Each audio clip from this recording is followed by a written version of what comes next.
Well, Charles, we're back for another in-studio episode, and that means we've got an excellent special guest. We are joined by Vermont former Republican candidate for governor, John Klar. Hello, John. Thanks for having me. How are you? It's great to have you on, John. Thanks for this honor. Our viewers will know that we've spent a lot of time, indeed, we've traveled to Scandinavia, I once, Jason twice or more, illustrating that the socialism, the socialist experiment that supposedly is so perfect in Norway and Denmark and Sweden, it definitely does not work. And increasingly in Scandinavia, you're having a rising chorus of people saying, "Now, wait a minute, this stuff stinks. It doesn't work. We're losing our jobs. We're piling up debt. We have major crime problems." And so it was wonderful to hear from you and learn about you that there actually are responsible conservative people who are willing to stand up in Vermontistan and speak up and explain that what's been going on there under Bernie Sanders and others just really doesn't work, and there needs to be a fresh set of approaches. So we're delighted to introduce you to our viewers and wonder if you could kind of give us a snapshot of your background and what you're up to, what you're trying to accomplish. Well, thank you. And I'm grateful for the opportunity. And the honor is mutual. I'm humbled to be able to try to reach out to more people to warn them about what's going on. And Vermont actually is a really good example because we're further along than a lot of other American jurisdictions in implementing a lot of these socialist or worse ideas, because they're actually, if you study it, in many ways, they're more insidious than Marxism. But here in Vermont, what we've been trying to do is educate people about what's happening. And because the media are also dominated very much by a progressive stranglehold. Now, my background, you would ask, so I do have a law degree. I practiced law for some years. I actually started out as a tax attorney with PricewaterhouseCoopers, both in their Hartford practice and in corporate tax in the UK.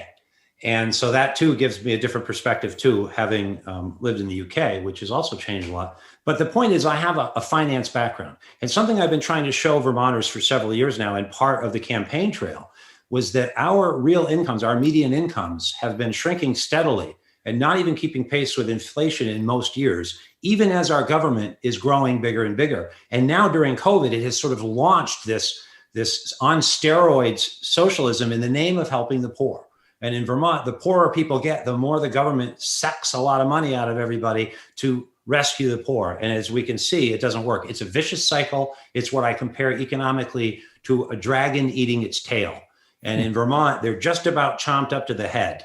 And actually, if I could share a prop. So I formed a group after my campaign called Vermont Liberty Network, vtliberty.net. I think you have it up. Here you go, with some videos. And so we formed a group, and one of our logos is the State House of Vermont with a tick belly, a tick in it.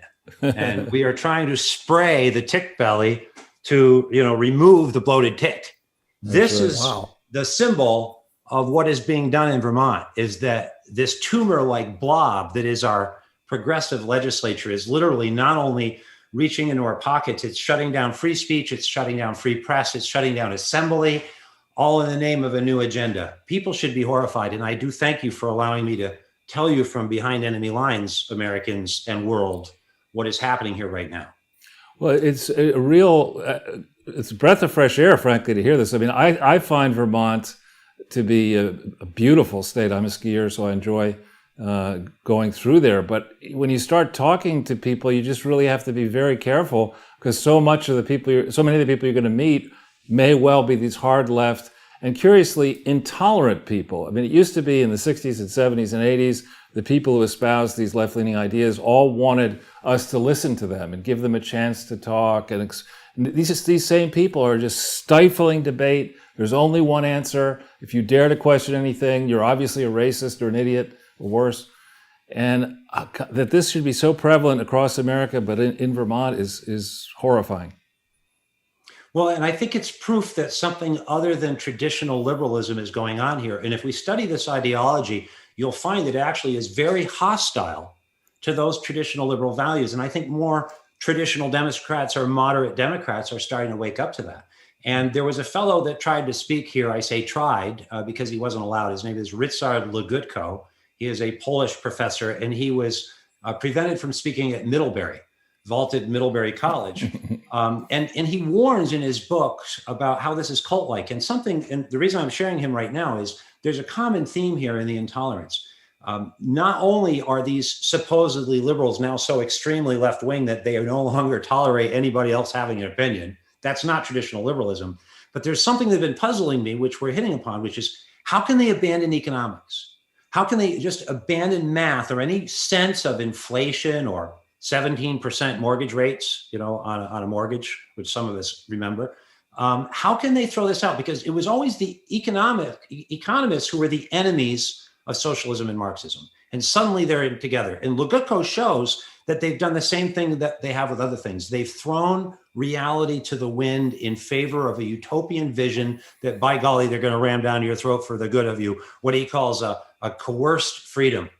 And so that's how I think we can also understand how they can be so off the reservation insane with basic economic principles and be throwing all of us into a cycle where more and more people will be made more and more poor.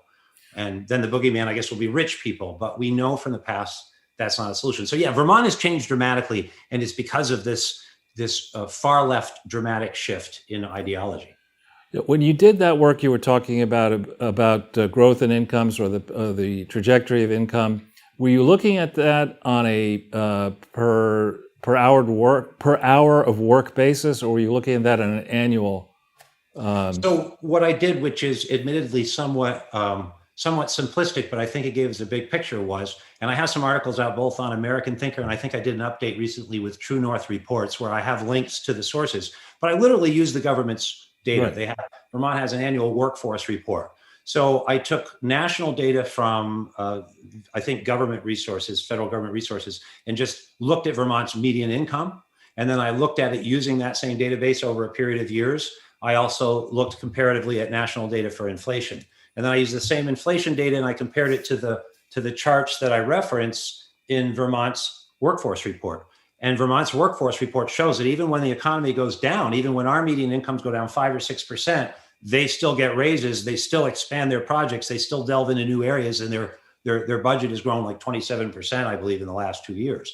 So it's as if the more we suffer, the more they use that as an opportunism to grow. But so that's, again, I could give you the link for posting if you wish. Please, yeah. And they are, they're general numbers, but they're trying to alert people to the fact that the government, as in COVID, did not have to respond in Vermont the way the rest of us do. And this is a very different Vermont than the Vermont of my forebears, the Vermont of the Great Depression, the Vermont of frugality and individualism. Now it's a nanny state Vermont, where look, we found another problem that we have to solve. In fact, just now our governor has extended the COVID funds for food and housing relief while lifting all the restrictions medically, because 130 businesses and organizations petitioned him and said that this has shown how much poverty we have and people can't survive. Our economy will suffer if we don't get more money. All of this is borrowed money. I think you guys know that. All of this is borrowed money and has to be repaid. And it's horribly inefficiently distributed right now. Yeah, I mean, it used to be, I got into business out of business school in 1980, and way back then, now 41 years ago, government really, even though we were fighting a Cold War and we had some serious issues, government was much smaller and less intrusive into the economy than it is today. And Jason and I have kind of talked about this idea that government they've become merchants in misery. So long as there's misery, there's an argument for these big programs. And the more, you certainly don't want to solve any problems because that means the government would have to shrink.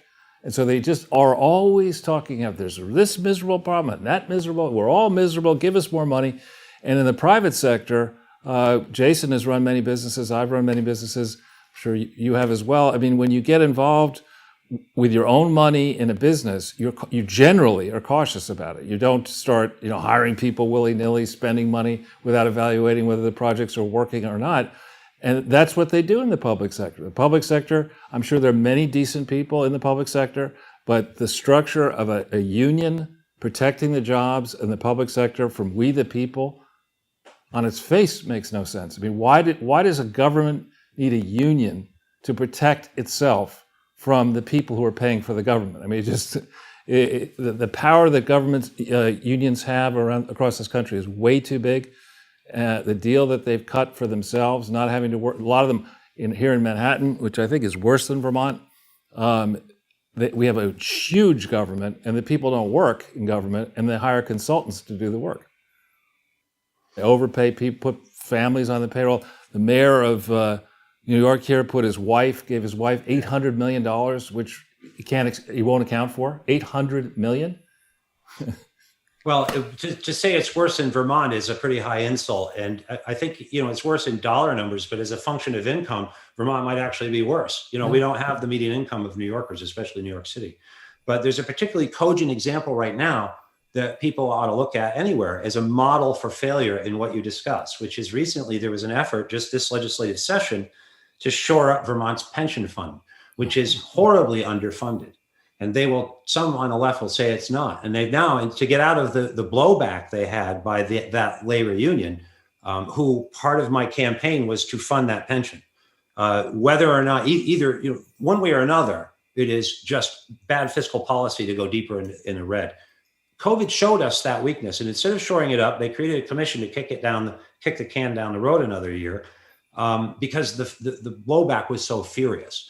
But there are such glaring problems with our pension fund. Again, when you look at it, and this isn't for all employees, and I'm not saying that the pensions are the big bag bogeyman, but they don't even have their own interests in mind if they don't look at the math. And the fact that just because you can squeeze out of the progressive legislature all kinds of goodies doesn't mean that everybody else is going to be able to shore it up. And this is the problem with socialism. And actually, when you talk about that shift from when you were from 1980, I think a lot of it is our own fault because we have become complacent. We become soft. These are not the Vermonters of the 1950s. There have been demographic shifts, but Vermonters that are born here as well. As a culture, Americans have become soft. And I fear that we're going to have to relearn some of the more difficult lessons of the past, sadly, in order to be reminded of why you can't be profligate. We have a $5.7 billion pension shortfall in Vermont, in a state of 600,000 people with about 53,000 state and municipal workers, almost twice the level of neighboring New Hampshire. And so if you start figuring that per person, it's a lot of money for a state that's in decline and has about 11% poverty rate as it is, mostly white people, long-term poverty. But also, we're not even looking at real numbers because they're still projecting a 7 to 7.5% return for the next 30 years on those pension funds in order to only have a $5.7 billion shortfall. And they're not accurately projecting the increases in healthcare and other costs that are likely to attend their benefits. So it is headed off the cliff, whether one is left or right wing. This is math. Yeah. Thanks for allowing me. You guys got to watch the time. So no, we are. But tell our viewers, because I think it's an interesting tale that you told me, a very heartwarming tale, that you were involved in a process to try to get somebody to step up and run, and tell us how that worked with your campaign and how you did, and as against expectations. Because I would have thought a Republican might get 3 votes up in Vermont. Well, so the broader context, and without giving myself too much credit for it, I think I saw the writing on the wall, which is that for a number of years, we've had a demonstrably progressive governor in Vermont. Governor Phil Scott, who I was very supportive of, held himself out to be a moderate conservative. He has proven himself to be a puppet for the far left. Anything to stay in power. He literally is probably more left than most Democrats on the gun issue, on the race issue, on the abortion issue, across the board. So about 2 years ago, I started meeting with a group of conservatives to try to redefine ourselves and define a platform. And so the story that most people don't know is this actually began because I found a woman who is a farmer and very intelligent, and I thought she would make a great candidate for these conservative values. We built our platform. Now we needed the messenger. And she agreed to do this. And I introduced her behind closed doors to a large group of conservatives here in Vermont and libertarians. And the whole idea was just, people were very excited because we've really been silenced, not only in the state, but within our own party with this sort of rhino dominance in the party. It's created a rift. And so after that, she got cold feet and decided that for health or other reasons, she just wasn't cut out for it. And so we were left with this momentum. And so I was asked to step up and take the reins, and I did. And 38 candidates came and ran with me at different stages in different offices, and several of them made it into our legislature and broke what was a supermajority. So as of last year, Governor Scott's vetoes were being overridden regularly by a supermajority of progressives. And in fact, one of those candidates that I pestered to run, she won and defeated the head of Vermont's Progressive Party, a guy named Robin Chestnut Tangerman. Out, gone. Shocking, but not heard of. In this big supposed wave against Donald Trump, here in Vermont, ultra-liberal, several people lost their seats to the surprise of many. Unfortunately, the progressives are still clueless that some of us are paying attention now and that we are growing in numbers. This is populism, and it's centrist. As a New Yorker, I actually during the 2016 campaign, the only thing I went to was a Bernie Sanders rally. And people here in Washington Square Park, which is very much in the news, waited 4 hours in the cold to listen to this moron. And I found it entertaining to listen to him. But I'm just curious, what do the people in Vermont think of Bernie Sanders? I mean, what accomplishments can he point to in all his long time as a senator serving the state of Vermont? Well, Counselor, you asked me a compound question. You asked me, well, do they like him? And you asked me what he's done. Those are two different things. Many do like him because he's done nothing, I guess. Lots of promises. But I think there's something else interesting that, from the Vermont perspective, that your listeners and viewers might be interested in. That's this. There's something called the Bernie Trump voter.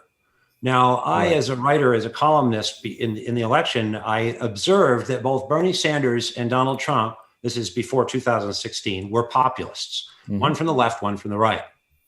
And what happened, though, was very interesting, because the populists from the left got rubbed out by the traditional stranglehold of the Clinton machine, as we know from Donna Brazil's book and otherwise. We saw it happen, all right? And the Bernie supporters saw it happen. Many of those Bernie supporters, they don't like to talk about this, they did not become Clinton voters. They became Trump voters.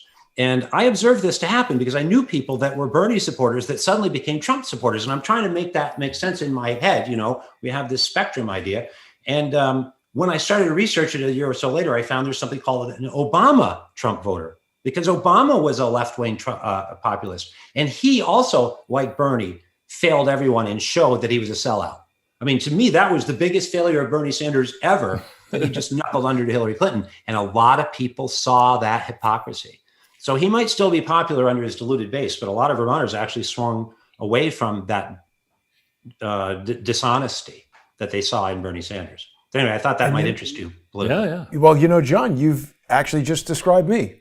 I voted for Barack Obama, regretfully, and initially wanted Bernie Sanders because, as you said, it appeared to be outside of the, mainstream. I just want to point out to people, you're obviously not currently the governor of Vermont, but your performance, I think, was exceptional in the primary. You got 27, almost 28% of the vote. 68. Wait, no, that's Phil Scott. I saw something that said you got 22% of the vote in the primary. Isn't that right? Or 24%? Yes, and it was in that area. And what was significant of it, though, is I was a nobody. I've never held any seat or run for anything. I literally was living in the woods, eating locusts off grid, and had to come out of the woods and rent a place so I could just shower regularly and be close to the road. It's kind of funny. But I think that says two things, and none of it's really about me. I'm the messenger. But I think what's interesting is people want authenticity. Even if you have your blemishes and you ain't pretty and you need a haircut and all that, they actually want that. They're tired of being lied to. And I think the other thing is that maybe part of my success was simply a profound disenchantment within our party with Governor Phil Scott. No credit to me, but just people desperate for someone who even purports to represent their values a little bit. And Phil Scott has really gone off this reservation. And in fact, he called for Donald Trump to be impeached on January 6th before Bernie Sanders or Patrick Leahy did. Okay. Wow. And called members of his party, Vermont Trump supporters, white supremacists, and that they shouldn't be allowed in the party. That was our governor. So you could see why I would become a lightning rod, maybe not for my pluses, but his negatives. And this is the first time any of us have spoken. I get a great impression just talking to you. And the fact that you were able to be that successful in a primary having no political experience prior, I think that should be a real inspiration to people who are sitting in their houses and upset about whoever is running their state. You did it. Can you tell us a little bit about, what kind of challenges did you run into even throwing your hat in that ring? Yes, in Vermont, I knew that when I ran that I would be blackballed by the mainstream media, which is all ever, and it happened. So I knew I had to create news. But the other thing, one way to create news was to get people to run. And one thing I found was that a lot of people don't have the confidence, or they feel blemished. And you have to explain to them, no, imperfect people can do perfect things. Look at the founders. None of them were perfect. So what does it take? And so I was able also then to integrate these people so they felt that they were part of a group. And the other thing I did is basic poli-sci from my days back in the 80s too, was 3 issues. Get 3 issues that are important to all Vermonters, the swing voter issues. And right now we own them in Vermont. And I think we're pulling more and more swing voters in Vermont. A lot of these issues are not about left versus right. And it's about where people are in priority issues. They might care about social issues, but when their taxes are going to go up 10% after COVID funds and there's hyperinflation, they will shift their focus. So we continue to be about schools, fiscal stability, and just accountability in government. And that right there is going to continue, I think, to draw people from in the middle in Vermont, and is a very scary threat to the progressives who have been writing themselves checks for all of their programs. This is a one-party state right now. What influence do big foundations have in Vermont? I'm thinking of the Rockefellers, for example, and maybe Soros. Well, to pick 2. There's really not much money coming into the state on the right, and that's been part of the imbalance. There's a lot of money that comes here from, there's a lot of lobbyist money. There's a lot of anti-gun money. Planned Parenthood is a massive influence in our government. As I've written with LifeSite News and on my own, my other materials, I did a records request to the Attorney General's office here in Vermont and the governor's office. There's an extraordinarily tight alliance between our Attorney General and the entire Vermont legislature and Planned Parenthood. So there are layers, big money on the left. And also now we have to add the climate change group, renewable energy, huge money coming here for the Global Warming Solutions Act, which will tell Vermonters what they can drive and when. But it actually grants a cause of action to out-of-state nonprofits and a cause of a right to recover their attorney's fees. So that is a license for out-of-state big money to sue in Vermont. There are no comparable rights to afforded to Vermonters, and there are almost no nonprofits in Vermont that are conservative. Is there any truth to the rumor that Vermont is going to be the repository of all those ancient wind turbine blades that you can't put anywhere? They're all going to go into Vermont. But wait a minute, before we go off the Attorney General, I have an important question, because I just brought up this article from LifeSite News and its opinion piece. I don't know, is this the one that you wrote? But the Attorney General wanted to charge $7,232.33. I don't know where they got that 33 from, but how can they charge such an exorbitant fee to release correspondence that should be public records? Well, so that is one of those small questions with a big answer. This has been an ongoing battle in Vermont. In fact, I narrowed my search and they reduced it to about $3,300, which I raised through a GoFundMe. $3,300. Interesting. Yeah. And we did pay them. I don't remember the exact amount. And we actually got reams and reams of documents with, of course, a lot of documents withheld. But what it showed actually is that Attorney General right there has allowed Planned Parenthood access to the Attorney General's website for reviewing of content. There are posts all over the Attorney General and other Vermont Health Department and other websites linking to Planned Parenthood. I mean, they hosted meetings with Planned Parenthood at the Attorney General's office. We're not allowed to see the contents of that. So, I mean, the coziness that was there, but out of those records requests and my disclosure of it came not a peep from the mainstream media in Vermont, because they are pro-abortion, pro-Planned Parenthood.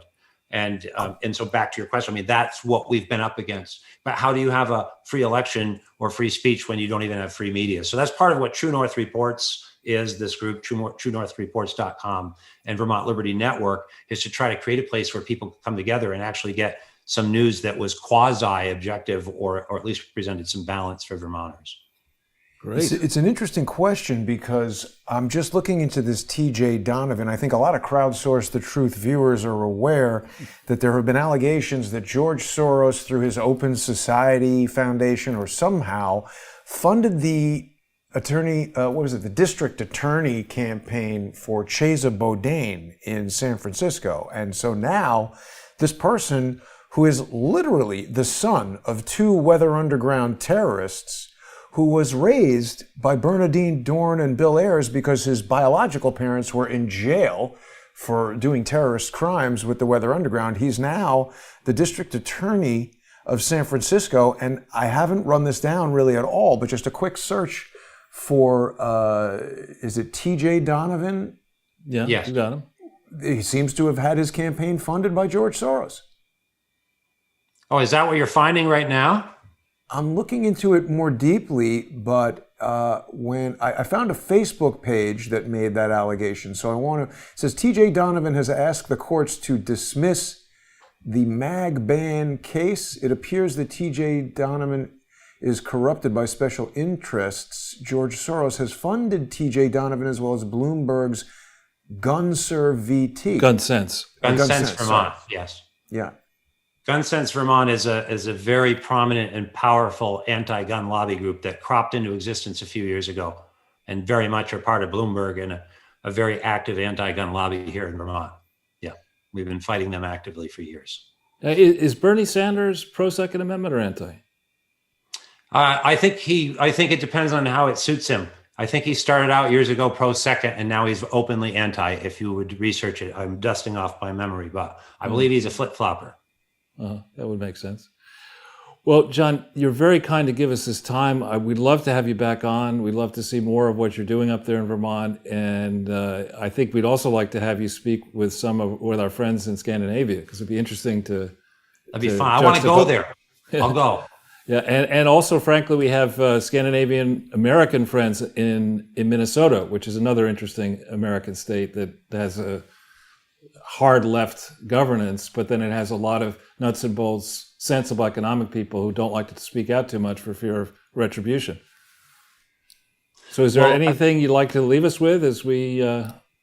Well, if people are interested in joining at vtliberty.net, it's free to subscribe. I don't send out a lot of stuff, but I apprise people of what's going on. And the other thing for you and your viewers is that I think Vermont may be on the map very soon, because I think Governor Scott's veto of a bill in our legislature that would grant voting rights to illegal, unauthorized entrants in Vermont is about to be overridden.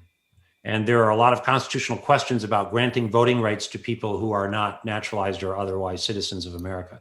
So that might be something we wish to revisit. Great. Yeah, that's an amazing concept, allowing people who have no citizenship to vote for stuff. That's basically like a corporation asking people on the street what they think the board of directors should do. But people can follow John on Twitter. He needs our support. He's got some great ideas and great experience. He's Farmer John Klar on Twitter, and you can get right to vtliberty.net from there.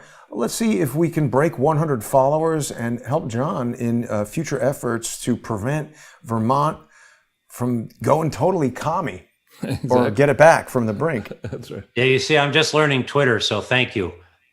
You can teach old farmers new tricks. I'm working on it. So thank you, guys. I think there's a lot of people, particularly, well, maybe this is just me, but a lot of people maybe who have lived in cities and things their whole entire lives, who are just now, for the first time, sort of thinking maybe growing your own food and being nice to animals and having them around might be a good idea. That's right. Well, they're flooding. Well, thanks for joining us. Yeah, sorry, I'll let you go, but yeah.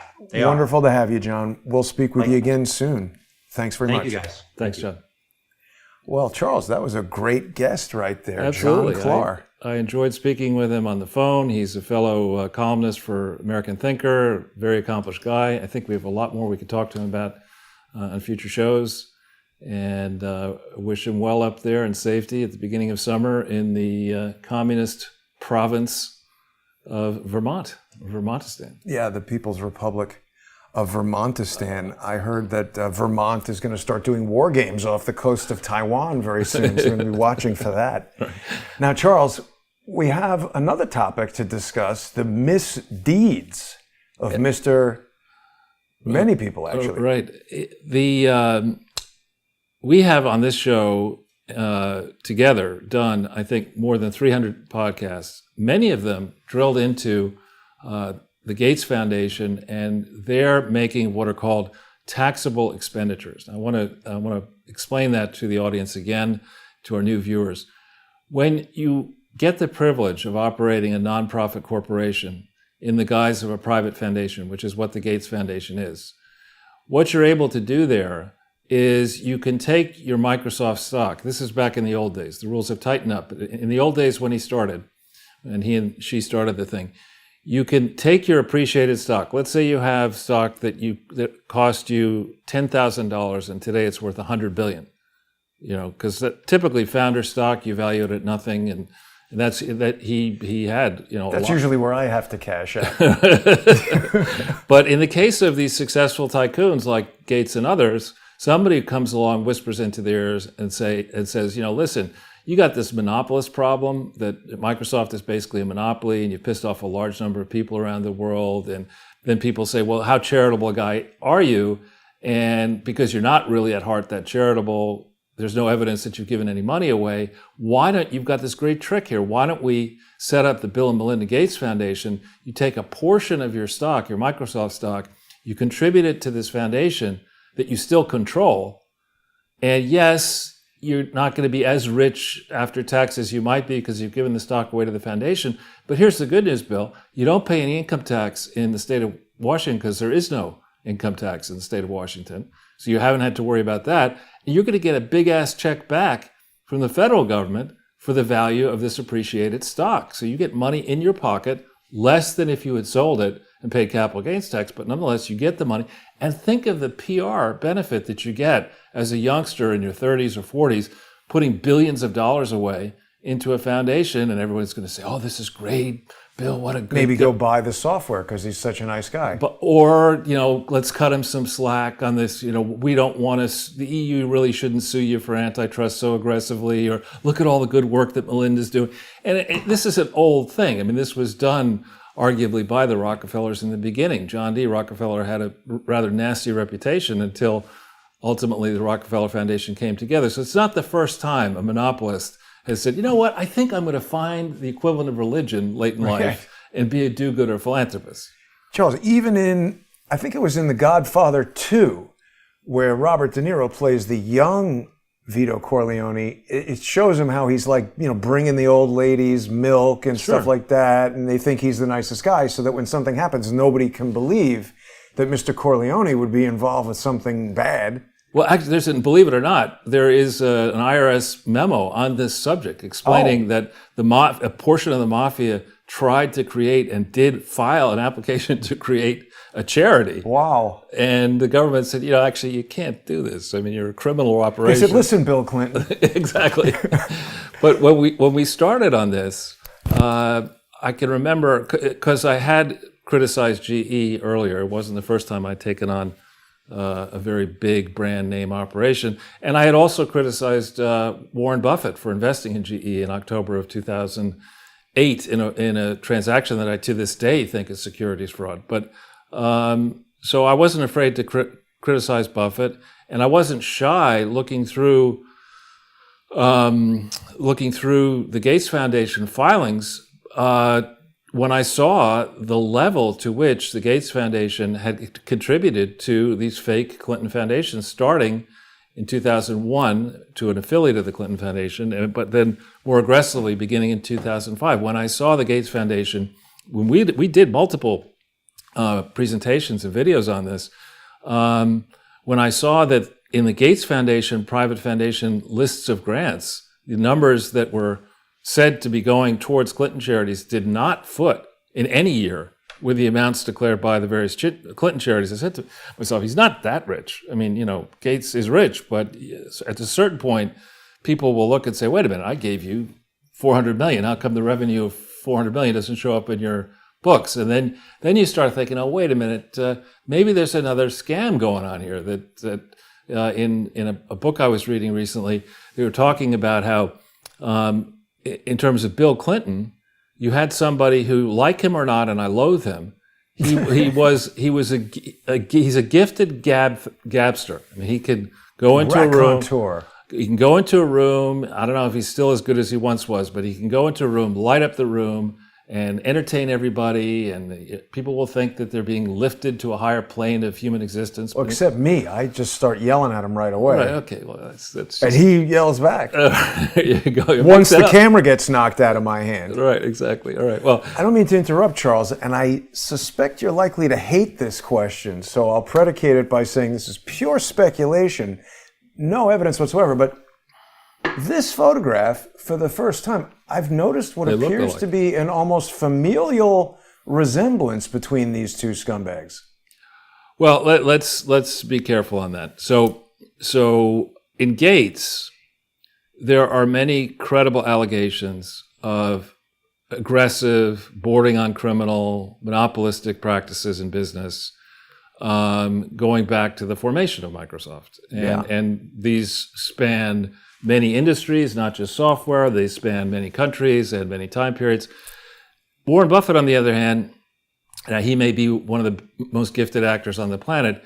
He is America's uncle. He's the person that, and I'm just saying this is the way he's sold to the public. No, really, he has been brought along at various points in time, crucial moments in the evolution of the modern American economy, almost like J.P. Morgan, where in one Wall Street scandal involving Solomon, he stepped into the breach and saved, some would say Solomon, well, certainly Solomon, but some would say Wall Street itself.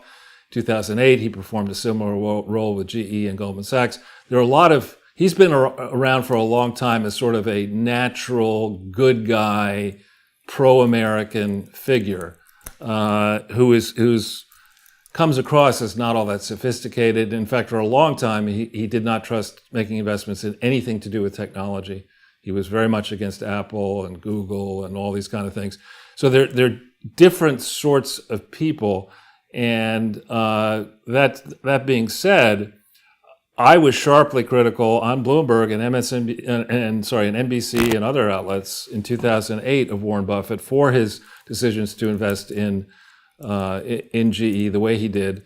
And I argued then, and I'll argue right now, that yes, his track record as an investor was phenomenal from 1965 to about 1998.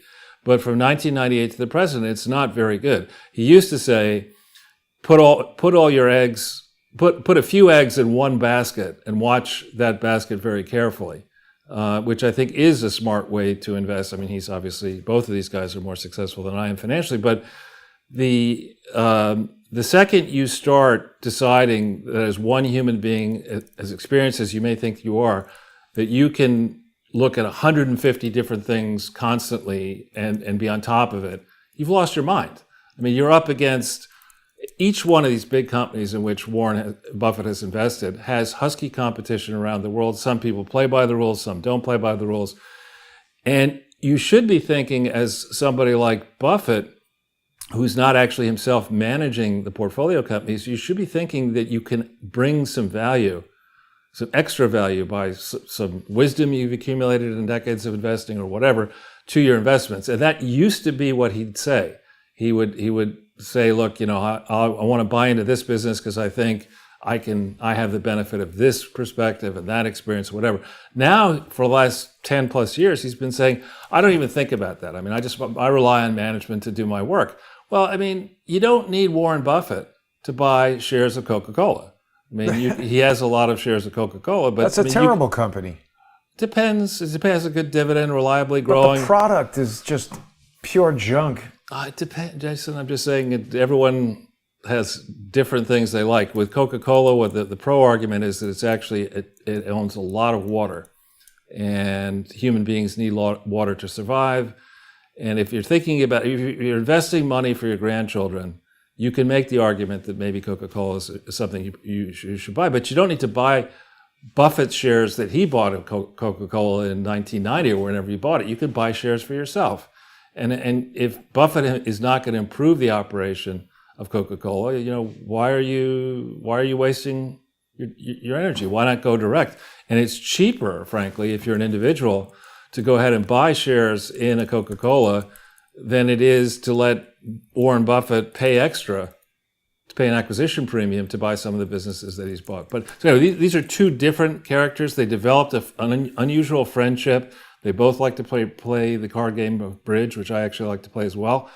and they've known each other for a long time. And today, the story that's made a lot of headlines all over the world is that for some strange reason, Warren Buffett, who has decided to give all of the money that he's not giving to his children and other descendants to the Gates Foundation, for some strange reason, the guy who made that decision, and as was the case with GE, probably had a side agreement with Bill and Melinda Gates saying, yeah, I'll give you my money, my appreciated shares in Berkshire Hathaway, but I get to sit on the selection committee of where my money goes so long as I'm alive. For some reason, this guy said, you know what? I'm still going to give a lot of money to the Gates Foundation, but I'm stepping off the board. People don't do that unless they're sick, which I hope he isn't. But we have known far from the whole story here. And back before I met you, right before I met you, in I think late 2016, the Gates Foundation announced that they were creating something called Gates Philanthropy Partners. And the argument of that was that this was another charity that you individuals should give money to. And the reason you should do that is because Bill Gates and Melinda Gates and Warren Buffett had such a great track record of doing philanthropy that you could be confident that the three of them would continue to do great work together. And now where are we? We have Bill and Melinda divorcing. Press accounts suggest the divorce is incredibly bitter. We don't yet know the whole story, and maybe we'll never know the whole story. And now Buffett is saying, I'm off the board. And I know I'm rambling here a little bit, but when we started on this Clinton Foundation crusade, and I will clearly say it is a crusade in the interest of running philanthropies properly, when we started on this, exposing this odious pile of manure for what it is, people would say, well, Charles, you're adamant that this is horrible, but on the other hand, the biggest donor to the Clinton Foundation, directly and indirectly, is the Gates Foundation. Directly, over $100 million direct from Gates Foundation to various charities, and indirectly, the Gates Foundation is a substantial contributor to Unitaid, which is the Clinton Foundation's biggest. GeekWire. What's this? Well, the reason I brought this up, Charles, is because I just find the headline, sometimes a headline can really capture it. Warren Buffett resigns from Gates Foundation and latest development following the divorce. Now, that might mean that these two were married specifically to avoid testifying against one another. And if Mr. Buffett knows that and knows that they're no longer married, I don't think they're divorced yet. I think the headline's wrong. They've agreed in principle to divorce. I don't know that they are formally divorced. Well, I just don't know. But I've experienced in business being the third wheel, and that is to say, being in a partnership with two other people who were very close friends, and I wasn't. And similarly, I think it's a very bad idea to get involved, as Buffett did, in this charity when the bulk of the money was Gates' money. And yes, he was putting substantial sums of money in, but not as much as Bill and Melinda. And now what do you do if there's going to be a fight between Bill and Melinda? What is Warren Buffett supposed to do? He can't win. Oftentimes when there's a family fight and you try to intervene in it, the two people who are fighting in the family make peace. Join up, right. And then you're the villain.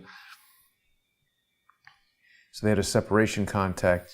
Well, I know from my own experience in divorce that all of these types of contracts that you may do fail. They're all subject to the final adjudication of the divorce. So we'll see what ultimately will happen here. And honestly, I wish his kids, their kids, as little pain as possible from this disturbing experience. But this is far from over. And I don't know if I fully made the point that when we were pushing so hard to suggest that the Clinton Foundation was a mess and that the Gates Foundation was in potential trouble because they'd made what are called taxable expenditures, that is to say, when a private foundation claims that it has given money to a public charity and the public charity in fact is controlled by the Clinton family and isn't even organized, that's what's called a taxable expenditure. And the law says, of course the law may not matter, the law says that when a private foundation discovers that it has made taxable expenditures, and I made very certain to tell in no uncertain terms, the Gates Foundation, directly and indirectly, that they had made private expenditures. Did that in 2015 and 16. They're like, who is this? No, I have a friend, I'm not going to say who it is, but I have a friend who's very, very well connected to the Gates family. And I went to that person first and I explained it. And I said, you got to make sure they do something about it. And they didn't. So when you don't try to cure the problem, i.e. when you don't demand your money back and do so, you're supposed to do it in the year in which you make the grant, which of course they couldn't do since they started doing this in 2001 and then later 2005. The IRS has the ability to go and look at this Gates Foundation and say, you know what? People are talking here about inequality. People are talking about tax bills. I've got my bean counters over here, Biden talking. I got my bean counters telling me that my tax rate hike proposal is not going to work. And I hear you've got $50-60 billion in the Gates Foundation, and you haven't been playing by the rules. So thank you very much. I'll start by taking that pile of money to pay down our deficit. And now I'm going to go after you personally because you ran this thing, you, Bill, and you, Warren, you ran this thing for a long time. You got these big fat checks for donating appreciated property to this foundation, but you couldn't be bothered to make sure that you weren't making taxable expenditures. You just thought you could get something out of Bill Clinton and his network of current and former world leaders. Maybe you thought on that front, you could get Tony Blair to maybe back off or push the Europeans not to go after Microsoft as aggressively as they were for antitrust. And that's before you start musing about what it is Bill Gates was doing, frankly, what Melinda Gates was doing, hanging around with Epstein. So in the beginning, when we started pointing this out, it was a heavy lift to assume that the authorities would take this seriously, that people would open their eyes and consider the nefarious side of these various people. But now I think we're getting closer and closer to the place where public opinion, if the polls were done properly, probably holds Bill Gates in very low regard. Yeah. People don't generally like multi-billionaires. So Warren Buffett, again, probably is pretty negative. Certainly Melinda Gates doesn't like Bill Gates anymore. And now you have the ability, I think, the pressure points here, the money pressure points, and then the sex scandal pressure points, to, at a time where we need stories, new stories to think about, to go and connect these dots, to put it all together and say, no, wait a minute, maybe this was a real devil's bargain here, Bill and the two Bills, Melinda, and who was pulling the strings on all this. Now, one figure who looms large in all this, we talked about him in the past, when Bill Gates needed somebody to help him think through what he should do with his foundation, Jason, who did he hire? McKinsey? Exactly. And I didn't even know that. I just guessed. Exactly. And specifically, Rajat Gupta. Oh, man. And Rajat Gupta was centrally involved with the Gates Foundation, both forming it and forming other public health, in theory, foundations, one in India and elsewhere. He formed one. This is from 2 hours ago. But it seems like he left $100 million out. 3.0. Yeah. Charles, listen, this is not even an opinion. This is just a speculative Well, look statement. at the time. What is the time? 1, 2, 3? What is that at? 33 it adds up to. You're right. You're absolutely right. And that is the way they do those kinds of things. So just setting all that aside, let's just have a conversation for fun for a moment. I see. Three. I agree. Yeah. So we know that a farmer, I think in Scotland, cloned a sheep. So the technology of cloning mammals exists. Right? Bill Gates is not the son of Warren Buffett. I'm not saying he is. I'm just saying that mammals can be cloned. Right. And you saw this Elon Musk demonstration where he hooked up a neuro link to a pig brain, right? I did not, Jason. That's exactly the kind of thing, being a squeamish person, that I would not watch. But you know that sometimes people go on a treadmill and they have little electrodes hooked up and you see the activity of the heart and everything. So they did that the first time I've ever seen it. Maybe neurosurgeons are aware of it, but they had that type of readout from the pig's brain, somehow monitoring the activity. assuming it was actually real and all Well, that. maybe they're lying, but if you can detect those electrical impulses in the heart, maybe it is possible to detect them. And maybe he's lying, but let's just for a moment, like the court, let's take the statements as true. So you can visualize this activity in the brain. It's quantized on a computer screen. They're measuring it. You could certainly record that signal. What if down the road, 5 years, 10 years, maybe 20 years ago, you could put that signal back into a brain and somehow download this electronic information and upload it to another brain? Okay, but what does that have to do with the picture?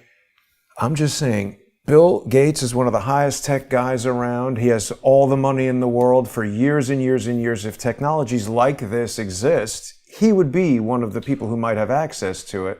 Right. And there's tons of technologies that we all use every day today that if I told you about it in 1980, you'd say that's absurd, space level, Star Trek type stuff. Just things to think about. No conclusions. Right. This does get to the core of one big problem with Bill Gates, which is, and very rich people in general. Some of these very rich people, when Jack Welch, the legendary, now deceased CEO of General Electric, who I argue destroyed the company,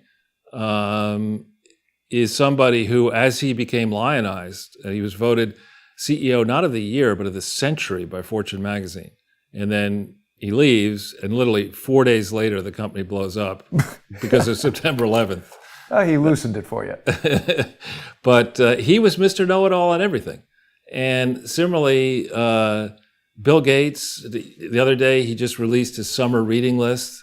Oh, you know, and I was joking, there probably is Lolita, some book about Satan and drinking blood and whatever. But Bill Gates, or whoever does his writing for him, is certainly intelligent. No, he is. Oh, whoever does the writing. Yeah, but no, even Bill Gates is certainly intelligent enough to get into Harvard, and you know, he's not a C- student, is my point, and he's obviously done a number of things we can disagree about. Whether we can, I don't have the talent to know whether Microsoft is a good or a bad software program, but the company is certainly very valuable today.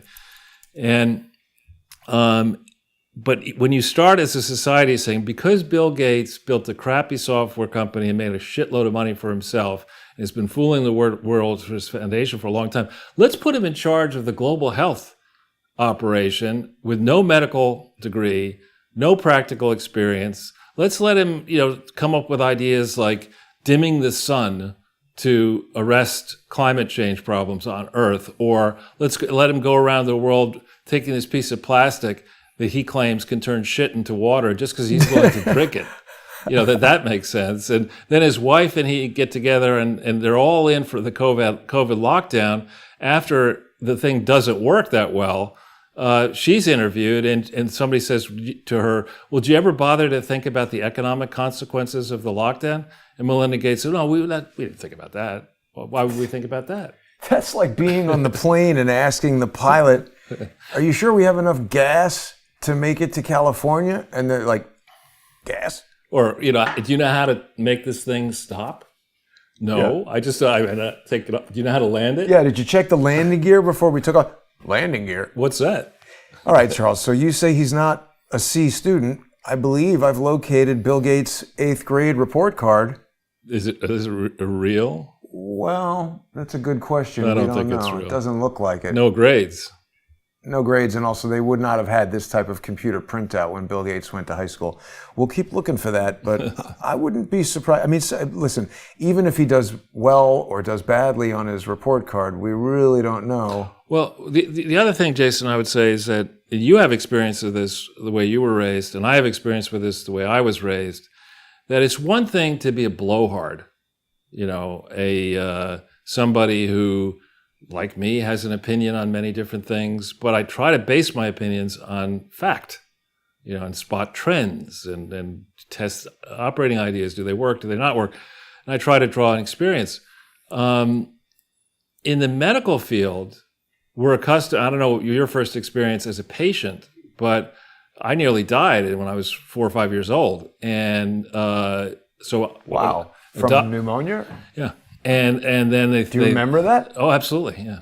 And that was the first time, and the second time I went to the hospital for 10 days Wow. when I was 13 or something like that. And so you begin to you go through an experience like that as a kid, and you certainly hope and trust that a medical doctor, excuse my language, knows what the fuck he's talking about. Right? They're people, though. Because you're sort of relying on these people. And here in New York City, you could say there's a lot of problems in New York City, but there's a lot of talent in the greater New York area, medical talent. Yeah. And this is talent that has not only done super well in competitive programs in elementary school right the way through medical school and post MD work and all that kind of stuff, but then they've had to endure very harsh early days where you have all these hours of rounds and stuff like that. They work you to death. And it's not like all doctors are saying, well, this is a profession. Let's make sure that everybody does well. I mean, people are competitive, highly opinionated, et cetera.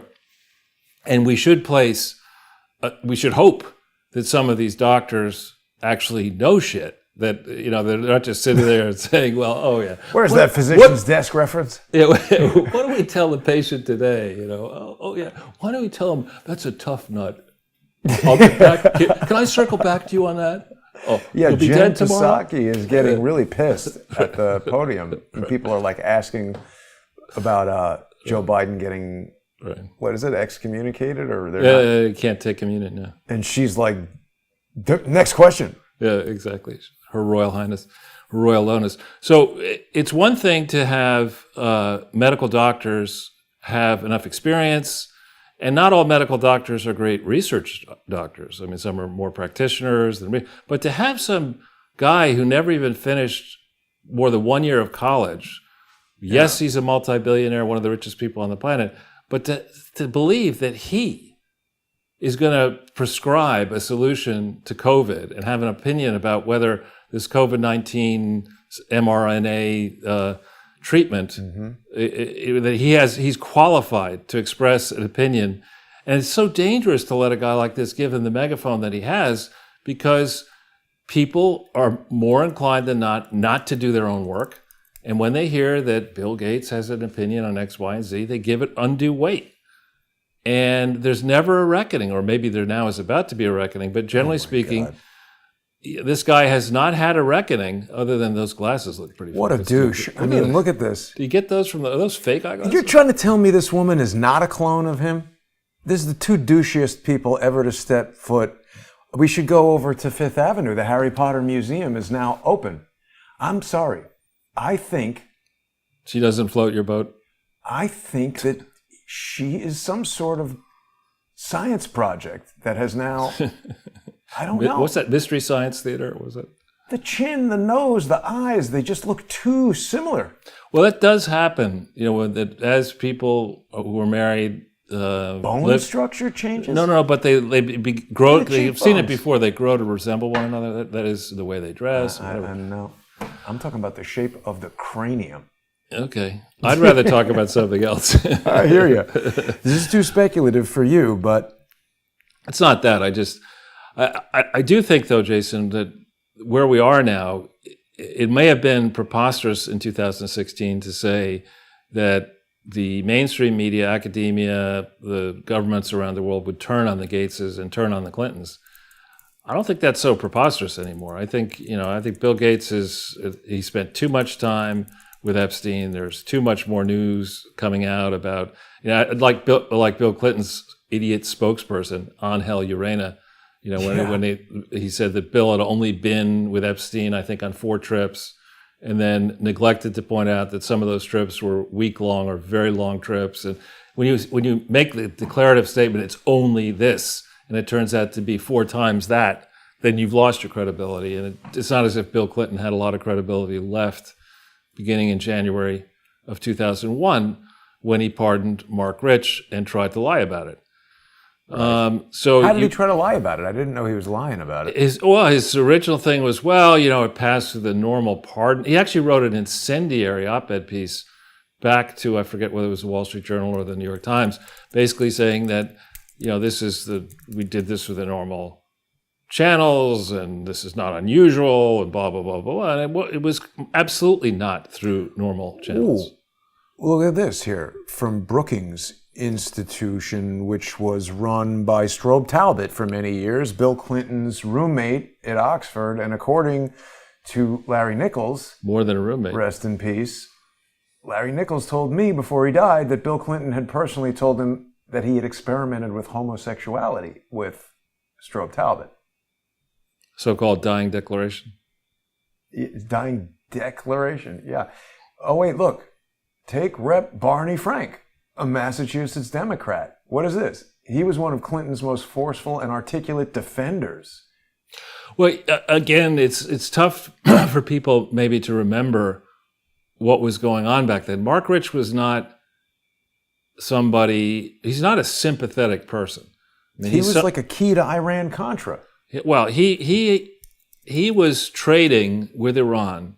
He was selling Iranian oil on the black market, which he was not allowed to do. He was caught. And this is when we had sanctions against, he looks a little bit like Maxwell, doesn't he? More clones. But he does look a little bit. Anyway, so here's a guy who it was, I think, Rudy Giuliani who indicted him. That's right. And Maxwell fled the country. I mean, this guy fled the country. Rich fled the country. And ordinarily speaking, there are cases. Nixon was pardoned before an indictment, et cetera. But normally the way it works is to hope to get a presidential pardon, you have to have been sentenced.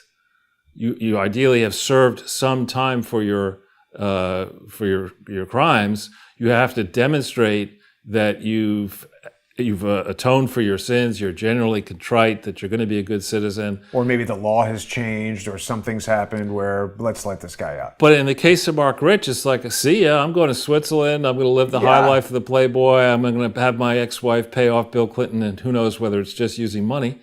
And in the dead of the night, Eric Holder, who was the line person on this, allowed this stuff to, as it were, slip through. What was he, the assistant attorney general or something? I forget, there's different categories of him, but I think he had purview over that. He had purview as well, Eric Holder, over the issue of whether Ira Magaziner should have been prosecuted for his lying under oath in his testimony in connection with Hillary Clinton's disastrous healthcare reform process. So, how'd you like to be attorney general? There's a strong team. Janet Reno, they talk about clones. Janet Reno is related to Mr. Magoo. Yeah, they can clone cartoon characters. That was proven in the Flintstones. That's right. So you don't need any more evidence on that. Yeah. I know it sounds ridiculous, but again, I like to look at these individual elements of evidence, and I don't know that any of I'm not talking about some technology that we haven't seen examples of. Right. But so just staying for a second though on this marriage, the marriage of Clinton and Gates, and then drifting a little bit into Epstein territory. And I don't know how the art department put this together, but the looks on the faces. And I know this is the G-rated version of this poster. I know there was an X-rated version that we decided not to go with, but well, that was all your idea. I had nothing to do with that. Where Ghislaine's Mac. Where's that other hand going? Exactly. And Bill's like, hey, can I get in there? That's right. I thought I went first. I'm next. Yeah. Oh, man. But the question of why a Bill Gates would deign to spend time with Epstein. I mean, once you get into, forget about being worth $100 billion. Once you're worth $100,000, you have money to invest or whatever, you should be a little bit suspicious of strangers coming to you with ideas and wanting your time. And certainly as you get richer and richer and more famous, the notion that Bill Gates, who could pick and choose who he might meet with, literally, no, I'm not meeting that king. Yes, I will meet this prime minister. That he would choose to spend time alone with Jeffrey Epstein. It just strains credulity. It's just like Leon Black, who's supposedly one of the most astute investors in the world, would pay Epstein hundreds of millions of dollars of, quote, financial advisory fees. So that's what they call it. He couldn't pay Epstein. Epstein didn't know how to do any fake art like Hunter Biden. He could say, though, I've given you fake financial advice. That's even better. Because Hunter can't charge $250 million for his art yet. This is a Harvard law paper about the ethics of human cloning and FDA approval. Blastomere separation. You know, again, the type of people who would spend a lot of time thinking about this and writing about it, and why is this something that Harvard University is allowing its faculty to consider? And Well, if you set aside the ethical considerations, which you can are only legendary. do in the context of hypothetical debate, because obviously the ethical questions are crushing, there are a lot of applications for human cloning. Organ transplantation. If you could record your brain and download it into a body, you could wait until you're 50, clone yourself, download your brain, put it into a 20-year-old you Right. when you're 70. And well, what always brings me back to what I hope or may not be reality, but to more sober thinking perhaps, is that these self-same scientists who are about to lock the world down again to arrest global warming or climate change or whatever you want to talk about it, will not admit that, I think 24 hours ago here in New York, we thought the weather was going to be something, and then the next day it was radically different. You Right. can't even figure out what the weather's going to be tomorrow, but you now want to lock the whole world down under some theory that the cycles of the Earth's evolution and its relationship to the sun and sunspots or whatever, that by changing human activity, we're going to have a measurable positive impact on human existence here on this planet. I mean, I call bullshit on the whole analysis. And similarly, when we start talking about cloning, let's before we get to cloning humans, why don't we cure cancer and devote some energy on diseases that are really taking people's lives prematurely? And well, cloning could help with that. Actually, the number one application for human cloning, Charles, dope Arnold Schwarzenegger movies. You could make a ton of them. yeah. Sorry. Enough with the cloning. Yeah. But I think it is very strange that Warren Buffett would step down like that. I mean, certainly he's going to know details of what's going on with the divorce, setting aside anything other than just a friendly relationship. He's certainly very close to the guy. Well, I got to believe that you think about somebody like Camille Cosby, right? Bill Cosby's long-suffering wife. They don't tell me that Camille Cosby didn't know Right. that Bill Cosby was up to the tricks to put him into jail. Just don't even try to tell me that, because that's not. Women have a sixth sense. They understand when their men are cheating on them. Just in a long pattern and practice that has been exposed in the process of bringing Bill Cosby to justice, with lots of other people saying he did this over decades.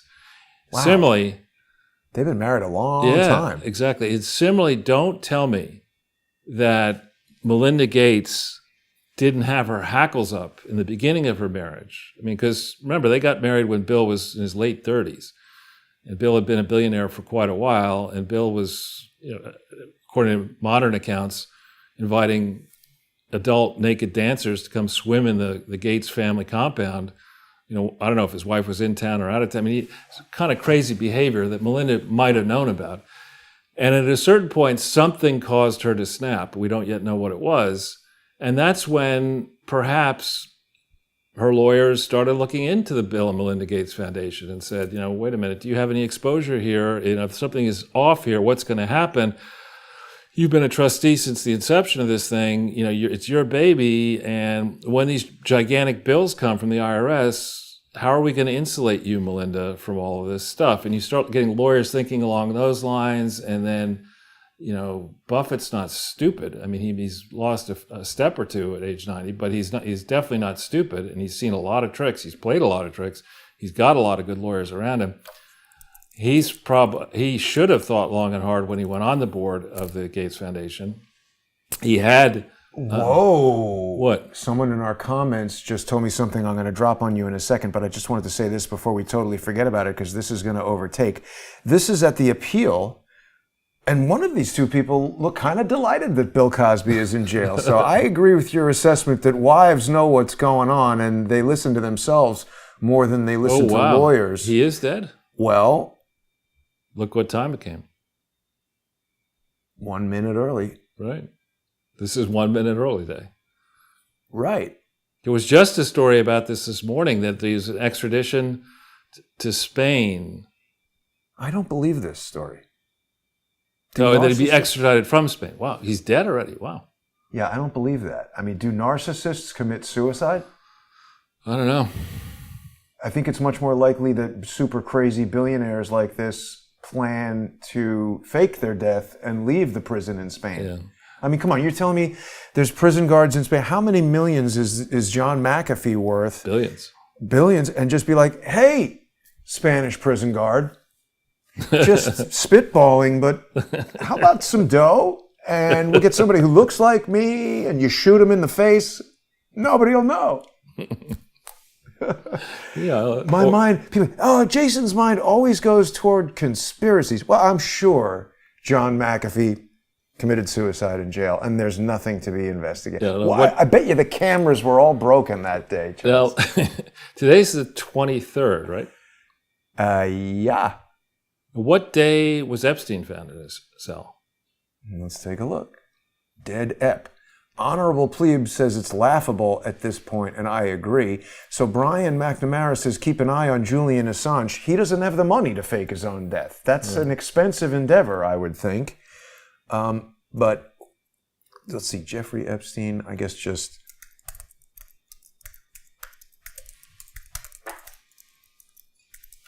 Yeah, these guys are all... August 10th, 2019 August 10th. Okay. was when Dead Ep. Today is, okay, Dead Ep. That's when he was found. Dead Ep Day. They don't want to have that because it will take away from Juneteenth. August 10th. In the summer, we can't have too many holidays. That was actually the stupidest argument from people like, we can't have Juneteenth. It's got to be July 4th is the only summer holiday. It's just like right away, even if... Well, what people haven't thought through here, and I'm not going to go into the dark place one could go. I'm going to just make two observations. Juneteenth, if you want to get political on it, Juneteenth was definitely a Republican idea back in 18... Oh, really? Absolutely. Lincoln freed the slaves during the war between the states, as the Southerners call it, and then implemented the freedom on this June 19th. And so that definitely was a Republican initiative. And next year, and along those lines, I mean, people get away this morning. Because I refused to give a beggar this morning, this ridiculous beggar comes to me almost every day, and even listen to him. And I was very polite. You know, I'm on the phone, he interrupts me, and then he starts muttering that I'm a racist. That you, Charles, are a racist? Yeah, I'm a racist because you won't give him money. Exactly. So I know that you and I share the belief that it is dangerous to be interacting with someone who's asking you for money and to hand out money on the street, and I just never do it. I just never, but almost never. Yeah, it's not a good idea. I mean, if you give money to organizations, because organizations have the ability to suss out who is a worthy.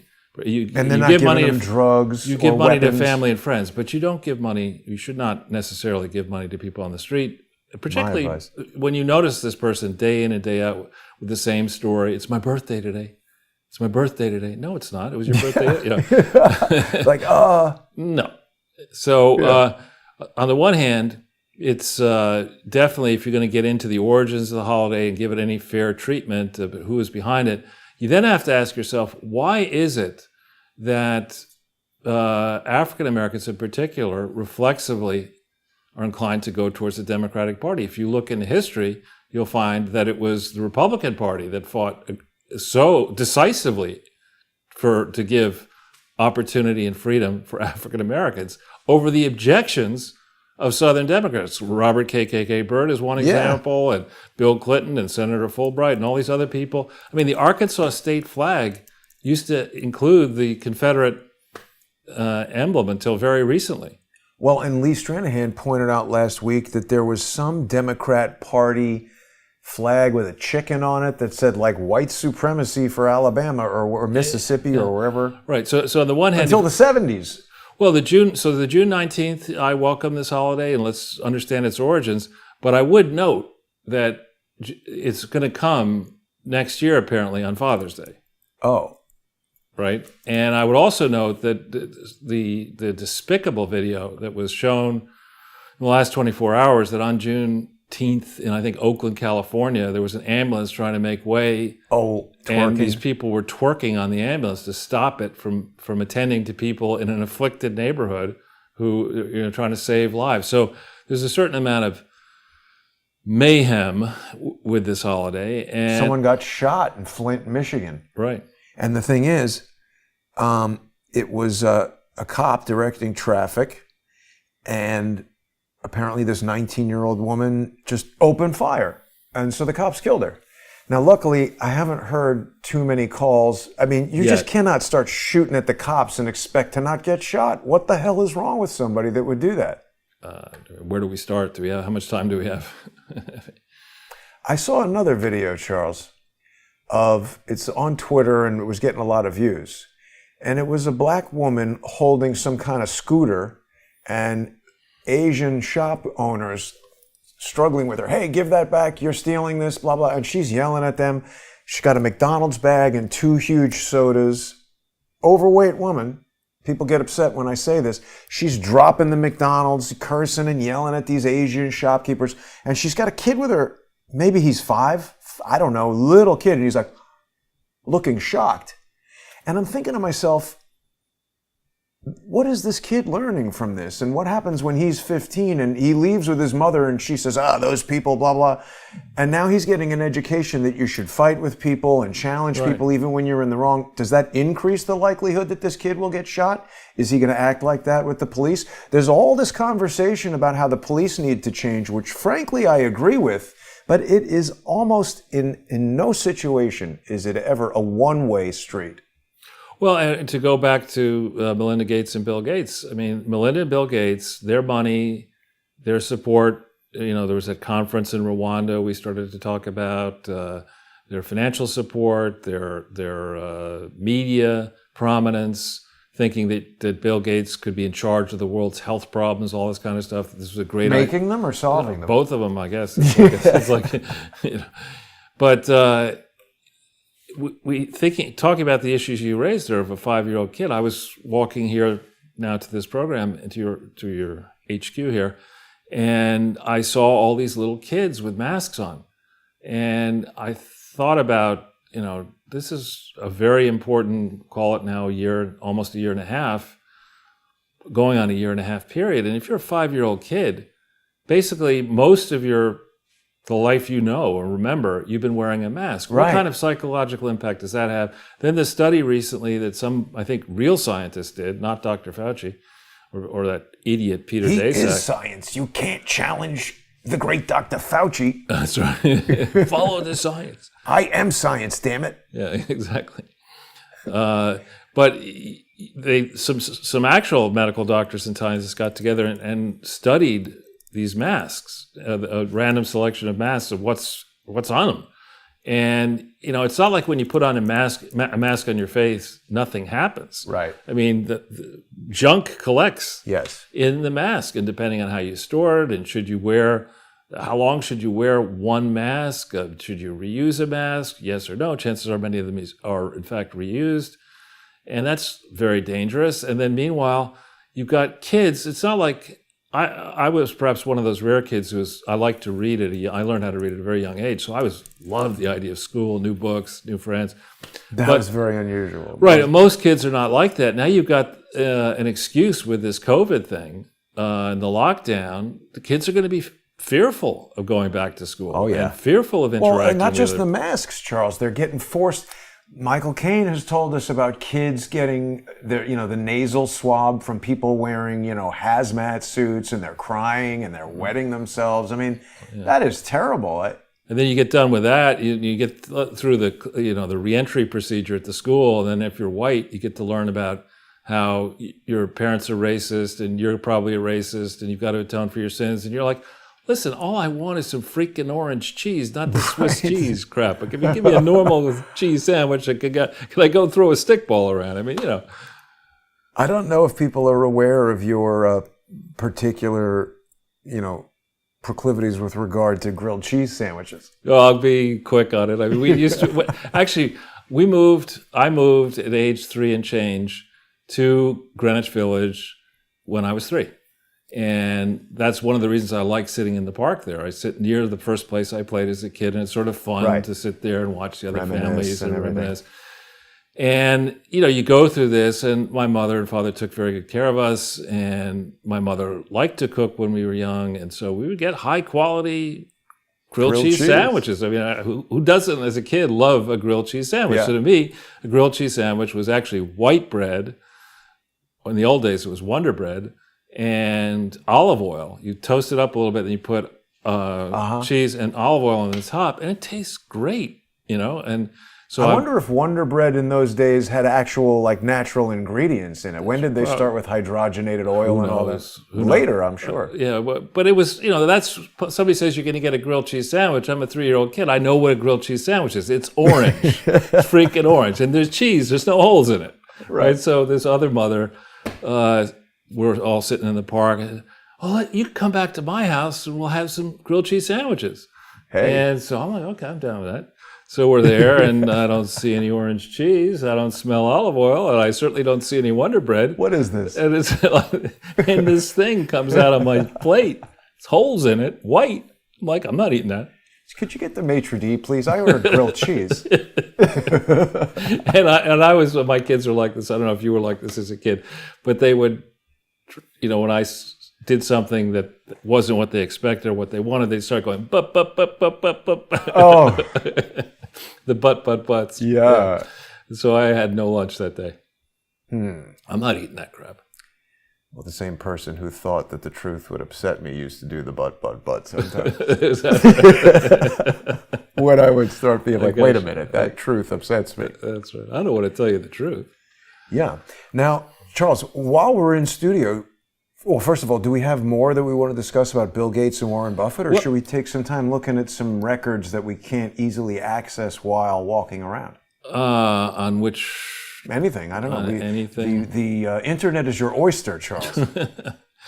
Well, we could. Do you have? If you Google in Gates Philanthropy Partners and see if we get a press release or something on that, if you will. Here's what we've got. Yeah, here we go. So this is a very dangerous thing if you're marketing. It's one thing to go ahead and say, I'm Bill Gates, I'm rich as Croesus, I'm Warren Buffett, I'm also creased and rich, and we're going to give our own money to a foundation that we control. That's fine. You can do that. But when you start marketing, as they are on the internet, across the planet, with an argument that you should give this Gates Philanthropy Partners money because Gates is so successful at doing that, you better freaking be successful at doing it.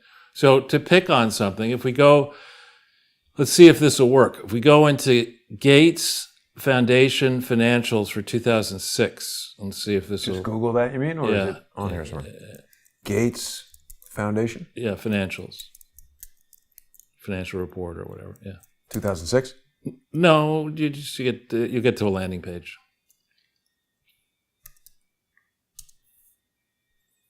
There you go. Yep. Of this one, actually. Oops. This is the financial reports, financial information. So go to 2006. Let's see, two entity structure. Go to 2006. It has below it. I think it has all the way to 2000. And we want this for the trust. Remember I mentioned that guy, Rajat Gupta. In 2006, I think it's the bill, yeah. Keep going, that's 7. 6. If we go into the foundation trust, I think this is where you want the PF return. Yep. And I think here we see, if we go down the page, $1.9 billion of revenue, wow. Not too shabby. 4.2 billion total. Holy crap. Grants, contribution gifts, grants paid 2.9 billion. Okay? Wow, they need more space to fill in. Yeah, and if we go scroll for a while, you'll get to the grants by entity. And it's going to take you a while because there are quite a few of them. And you're going to get to the Public Health Corporation of India. See, these are the big donors here. We see Warren Buffett. Yeah, he gave. But it says I wonder if I know this. There was a Barry Hames. You think you got the list of donors. Buffett 1.6. Here's Bill Gates himself. 53, 17, 316, and we go down the page. Bill Gates the third. That's him. Who was the first? I don't know, but the father. Then you have Barry Hames, 5,000. Well, how did he even make it in the door? He made it. He made it. He's in this. I like others who gave to the Gates Foundation. Was pleased to give him 5,000. But here you see what they gave away. Securities. 500,000 Class B shares of Berkshire Hathaway Inc. valued at 1.6. Now the cost, Warren Buffett's cost. $2. Yeah, nothing probably. And he gets the write-off for this 1.6 billion. Right. Depending on he gets to write off a portion of that against his personal income taxes. You keep on going quite a way because the name of this entity that they gave money to that we're looking for. Well, let's look at that exhibit there. It says, or the index. It's right up here. What does it say? Grants. You want attachment D is what you want. And you're looking for the Public Health Corporation of India. Well, here, if we download it, we could search it. Okay. It's downloaded.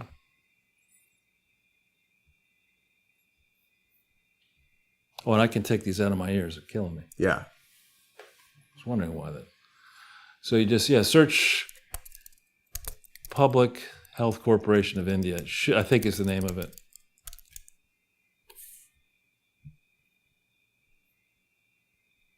And India, though.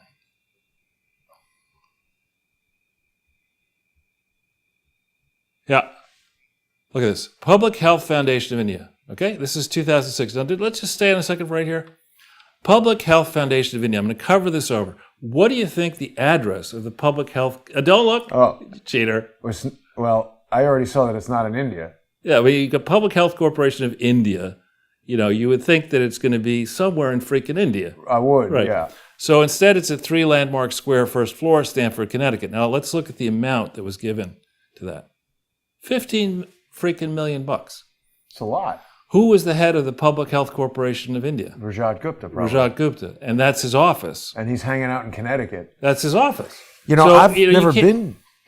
I've never been to India, Charles. I have. People tell me that feces runs through the streets. It's not at all like Connecticut.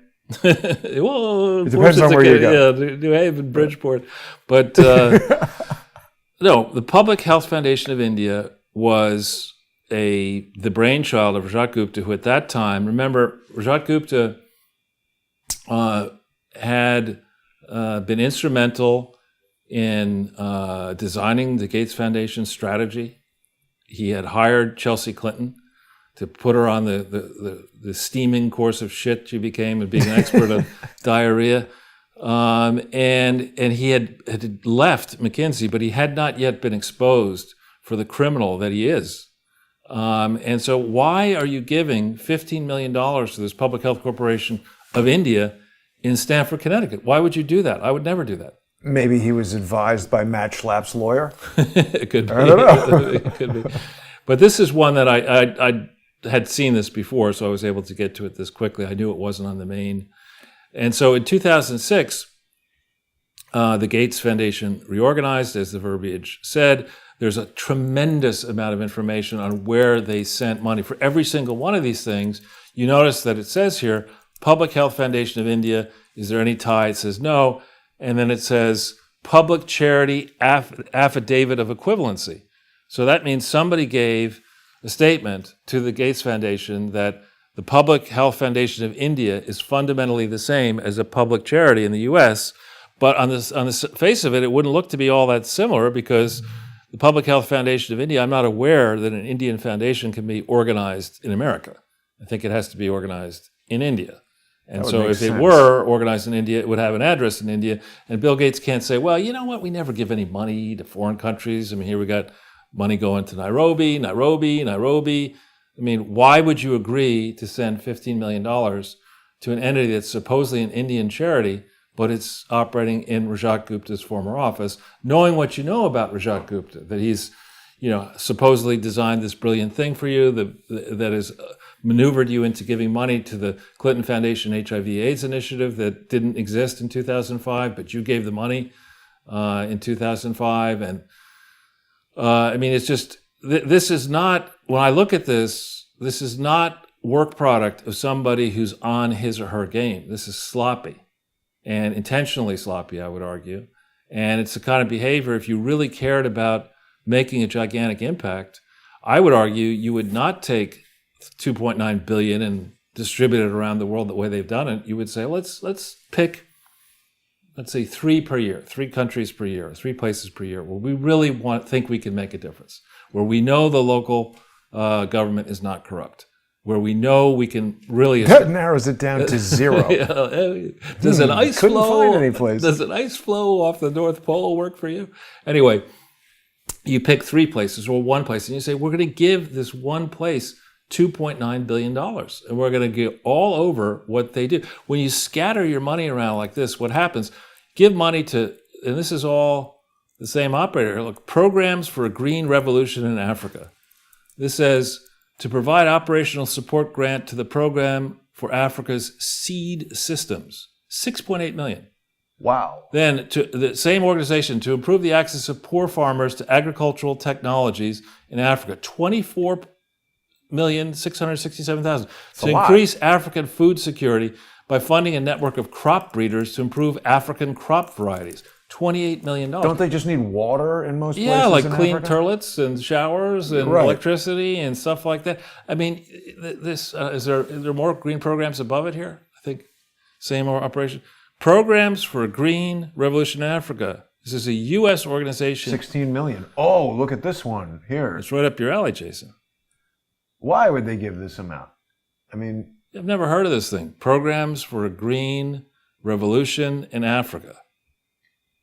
I mean, that sounds like it might have a little Should we double give entendre. Should we give it the Ortel Absolutely. first law test?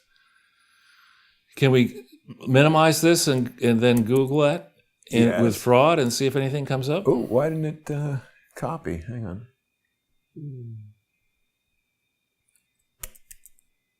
I'll tell you, Charles, after it won't copy that for some reason. Well, we could. Programs for a green revolution in Africa. After my, sadly... You have to minimize this? Or? Oh, yeah, there we go. False promises. Alliance for a Green. That seems to be right out of the gate. Yeah. After the road trip, Charles, if I were a billionaire, the first country I would want to be giving money to help would be this one. Exactly. And not Bill de Blasio or his wife. Because not only that, I mean, you might say, oh, well, first of all, there's a ton of people starving. There's a ton of crime, roads, houses, all kinds of things. They have Flint, the water is poisoning little kids. And arguably, if we strengthen this country, which is already better off, wouldn't we potentially make a dozen new millionaires who could donate money in the future to these other countries? I mean, you would go, they always talk, they love to all these people who are just trying to grift, they love talking about initiatives, problems, and we've got initiatives and solutions. Don't ask to check any of this. But we've got a lot of blighted portions of this country. I mean, you see it when you get on the train, go up to Boston by train, go down to Washington, D.C. by train on the Northeast, and you see Camden, New Jersey is a shithole.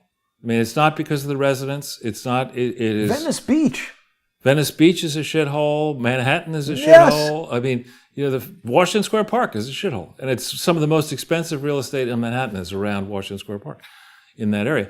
So you would think that if you had if Bill Gates were serious and people like him were serious about doing this correctly, you'd say, all right, we need to find a portion of this country where we can reliably establish that the government is not going to go communist batshit crazy. Because we're not going to give, that'll rule out a lot. So it's going to make my job easy, right?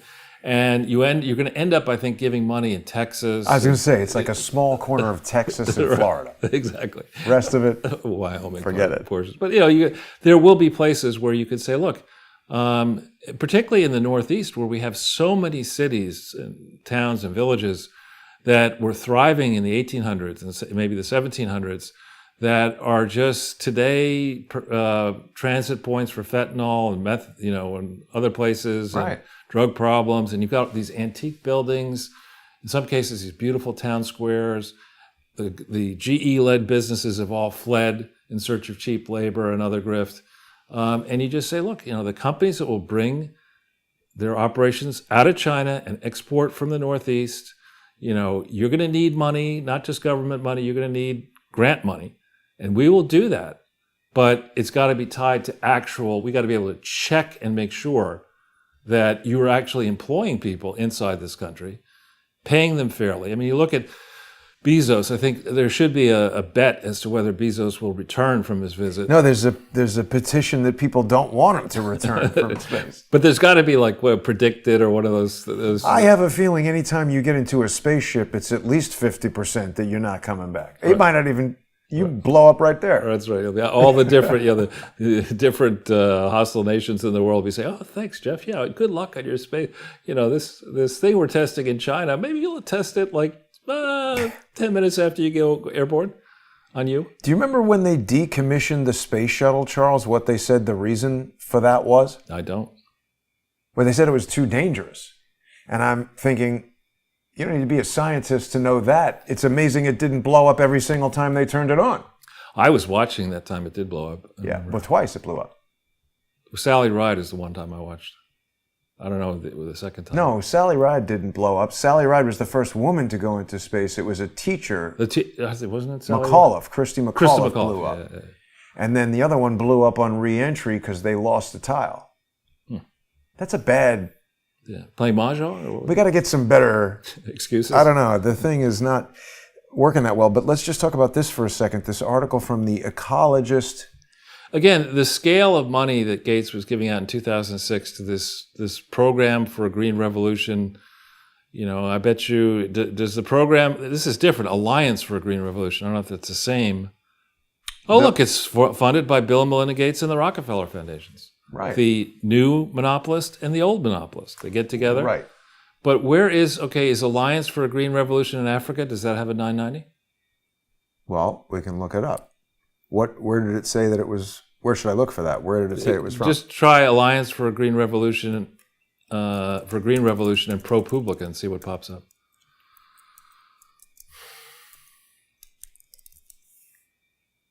There you go. Okay, it's been around since July of 2007. So why were we giving it money in 2006? Oh. But let's pull up. Look at that. Yeah, now let's pull up. Man, that could be wrong. I tell you, Charles. I mean, 2 seconds. But let's go down to the bottom and see what they filed in 2006. They do have a 2006. Or let's see how much revenue they declared. How could it? Yeah, not too much revenue. Blank. And zero. Didn't the Gates thing, and this is received in 2009, by the way. Didn't the Gates thing say that they gave the money? It said grants paid. We weren't looking at grants that might be paid. Right. It was grants paid over $100 million. Is it the same operation? Let's see the address. Yeah, Eden Square, Block 1. Huh. Okay. So it did nothing. Let's see 2007. This says it operated for a full year, too. Let's see. And it's in Kenya. I've been there. Nice P.O. place. Box 6677. Divided by 2. Let's see 2007, what the 990 looks like. Do they have any revenue? Less than Bill and Melinda Gates had granted. This is also filed in 2009, late, a lot. Was the other one also May 12th? I didn't notice. But this says they get $77 million in revenue.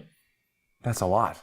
Let's see what they spent it on. What do you want to guess they spent it on, Jason? I think $77 million. It's less than what you get a lot more for your money in Nairobi than you do in New York.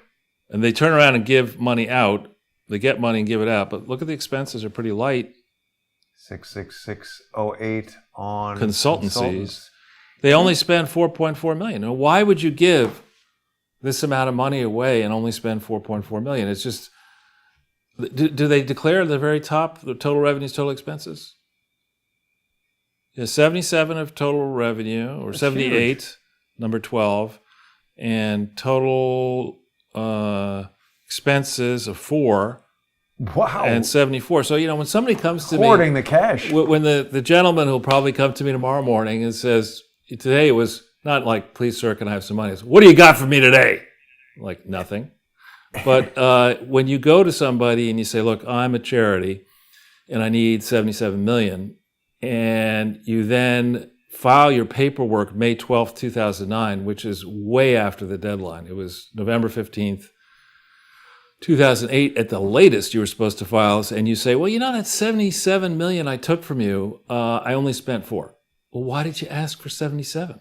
I mean, that's the kind of shit you do in government. You ask for 77 when you only need to spend 4. Right. But in the real world, if it's run properly, you'd say, I'm going to spend $4 million this year, and I'll spend 70. Let's see what they spend next year. Do they spend anywhere? Well, correct me if I'm wrong, though, Charles, because even having an organization that can accommodate and doing the work that you need to do to raise $77 million is a much different deal than $4 million. Right. Well, let's see who the management team of this. I shudder to think what names are going to be involved. Here we go. Kofi Annan. Oh. You need somebody. I can do business with this man. Well, I think they spent the $77 million on machetes for when was the Hootsies and the Tutsus? That was 2000. No, that was before. That was when Bill Clinton was president. But you need to look into the backgrounds of each of these people. Not much in the way of compensation, but what the hell is Kofi Annan? And why is his address in Geneva, Switzerland? I mean, maybe no extradition. And who is Monty Jones? That's Monty Python was not available. Sylvia Matthews is a name I vaguely remember. Oh, she's running the Bill and Melinda Gates Foundation. And this Remfeli Circle Capital Ventures. You'd want to look into each of these people. And R.J. Shah has P.O. Box 233. Yeah, I think that's Rajiv Shah. That's the guy who later goes and runs USAID. Now, these guys are using the same P.O. box as the thing. That's probably the address of the... So this is what they're getting paid. And that's probably a Rockefeller Foundation person, I think. 420 Fifth Ave? Yeah. Or Weed World. 420. Exactly. That would be funny if Weed World was on the board of the directors. Weed World Foundation. The Weed Global Foundation. They must have that.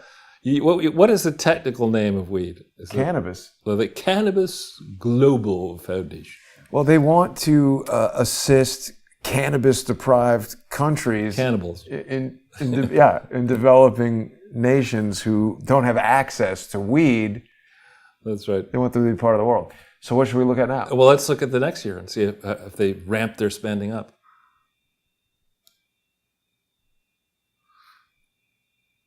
I'm sure they did, right? Why wouldn't you? Doing so well with Spending that went down. $77 million. Let's see. All right. So here, let's see. Total revenue is 54 in the current year, and now the grants it's signed by Kofi Annan. No. No, it's somebody Akoto. But here you see, though, here they're giving grants out of $45 million. Let's see who they gave the grants to.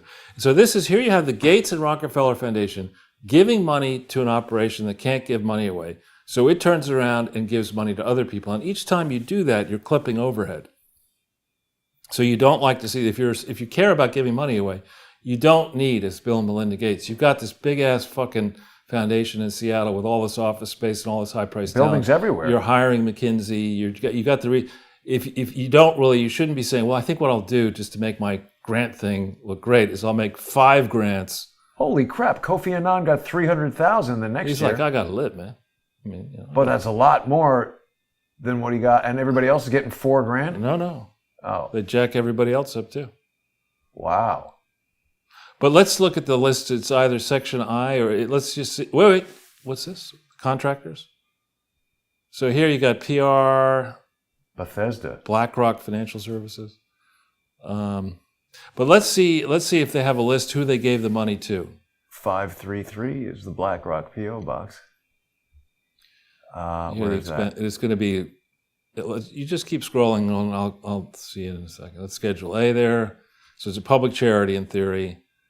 They're going to have a list of grants. It's either scheduled. Depends.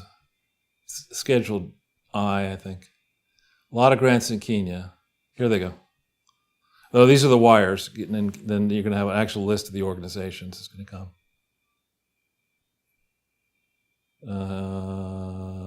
No, keep going.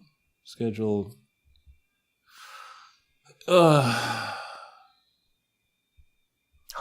This is redacted. Yeah, it's fine, but you're going to get to the ones. Is that it? No. Here we go. Schedule I. That's it. Market Can Matters you turn it? Inc. Can you turn it sideways? I can do that if I download it. Well, that's okay. The point here is. There you go. Can you make it a little bigger? Yeah. Cornell University, you're giving them $400,000. You're giving Market Matters. Why does an African thing want to give Cornell University money? Because perhaps Cornell is involved. So the question here, though, is we don't have any visibility into where this money actually went, but you do see Kofi Annan is getting and these other people are getting a lot of money. $300K. You know. And Schedule O. Yeah, well, so there we see what happened. And rather than giving money to a responsible organization that actually exists as a tax-exempt entity in 2006, they claimed that they gave all this money in 2006. They didn't. The organization only deployed a small fraction of what it received in 2007 and then turned around and gave, it looks, a lot of the money to Kofi Annan. To Kofi Annan, his people, right? And so, I mean, this is something, you did not tell me we were going to do this. It was on the fly. You said, why don't we try this? And I didn't tell you what I might start with. And this is just one example. But if you had a team of, and I'm not a forensic accountant, if you had a team of real forensic accountants, like people who litigated, whose work had been used in litigation in tough court cases, criminal and civil, that had actually been pivotal to the successful outcome of the case. You had those kind of people look to the Gates Foundation. You know, we could... A lot more articles about prison suicides would be coming out. Well, the point is, you got people now, Joe Biden, King Rutabaga or whatever you want to call him. And I would say, I think I sent to you this hilarious fake press conference. Did you watch it? I did watch a little bit of it. Jeff Dunham did this fake press conference of Joe Biden. But Biden has scared the crap out of any thinking people by suggesting that he wants to increase the number of IRS agents. I think he wants to double them or something, some absurd increase. Instead of doing that, just take 100 forensic accountants and have them take a look at this Gates Foundation, the filings from soup to nuts, the beginning. Take the grants, take the biggest grant recipients, and check and see. The Clinton Foundation is a complete fraud. How many other fraudulent entities have the Gates Foundation given over all this time? So why would you do all this? And if Buffett is so freaking smart, why would he agree to lend his name, oversee, and give tens of billions of dollars to this wasteful, sloppy, to put it charitably, in quotes, operation? Why would you do that? I think it's because they're criminals, if I had to guess. Well, I think it's because the politicians looked at this and said, okay, we have Gates for other reasons. We know what he's been doing with Ghislaine Maxwell and others, Epstein, et cetera. And we know he's not going to want to get divorced because that's going to cost him money. And, so let's let him give this money out and make sure that, our friends are standing at the ready. Kofi Annan will take his pile. Tony Blair will take his pile. The other crooked politicians who are globalists and nationalists will take their piles. And we'll all be able to get together with our 13 Blackberries at our different cocktail parties and event dinners and say, aren't we wonderful? We're philanthropists. Charles, I found it. I've been looking for this the whole show. What's that? Ironically, Bing delivers. What's this? This is an image of Warren Buffett. Oh, and Patrick Byrne? No, Seth Rich. What? Yes. Is it real? Yes. It's not Photoshop? No, it's real. Why are they together? That's my question for you. I don't know. Something with the billion. Well, this came out in a show we did a long time ago, coincidentally, with What Big Eyes You Have, who later decided she wanted to reveal her identity. She's Martha. But I don't know what they're doing there. Ninja pose. KPU 84? What is that? This is this like billionaires club or something. Like he takes young kids and teaches them how to hang out in Nebraska and do I don't know what. No, I don't know. But that's quite strange, isn't it? It It's is. been virtually scrubbed from the internet, except ironically for Bing. Yeah. Well, I think we talked about it, but I don't know that we talked about it on air, that there was a lengthy piece by Technofog. And Zero Hedge picked it up about Durham tussling with Mueller over a case way back in the 60s where here you go. This one here. Yeah, framed for And this is a very, very long piece, worth reading. And my takeaway is that this is encouraging. This, in summary, recounts FBI gross misconduct, leading to 4 people being jailed for lengthy periods, one of whom died in prison. And Durham, as a younger person, was sent in to look into this, and to his great credit, said, this is bullshit, and you can't do this to these people. So I think they were freed, and the families got money, and this and that. But this is an instance of Mueller having dirty hands, and Durham apparently looking into this, according to Technofog, who has done a lot of good work.